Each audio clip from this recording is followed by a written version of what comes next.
First and foremost, you have to realize how amazing you are. Hello, welcome to Patiently Moving. I'm your host, Candace Dunkley, and this show, as you know, is all about how to love yourself, giving you tips and tools to feel more confident, to love yourself more, all those wonderful things. I got you covered.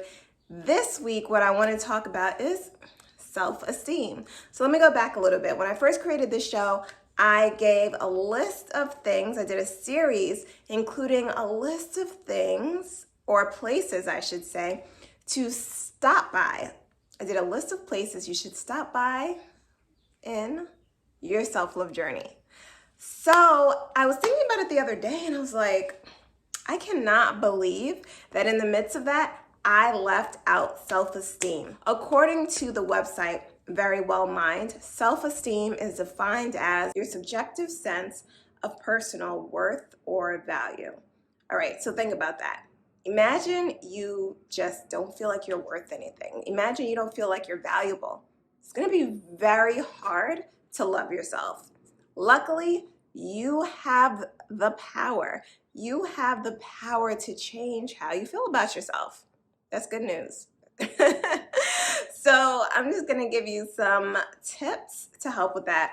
So one, I would say is stop valuing yourself based on outside resources. You are not the amount of money in your bank account. You are not, the shoes you wear, the clothes you have. These things are all nice, but at the end of the day, there are so many things that make you you that have nothing to do with materialistic things. Now, don't get me wrong. When you feel good about yourself, when you realize how much you actually have to offer, when you realize how much you have to bring to the table, of course you're going to be able to manifest more. You can manifest more things, more external things that you find valuable because you realize you are value. So since you are valuable, you can get other things that you feel valuable. But first and foremost, you have to realize how amazing you are. And that has nothing to do with what's in your bank account. Okay, so let's talk about it. Yes, so one really helpful tool is to just realize that information. And then if you want to take it a step further, you can actually make a list. Start writing out things that make you special. Now you may say, "Whew, Candace, that is a lot of pressure." Don't worry, I'm going to help you out, because the second thing you can do in order to have better self-esteem is just reminding yourself that you are valuable because you're a child of God. So that's actually number two, is to say this affirmation: I am valuable because I am a child of God. When you know that you literally are a child of God, then you have kingdom DNA. You have kingdom running through your veins. There is no, I'm not valuable, I'm not amazing. No, you are, okay?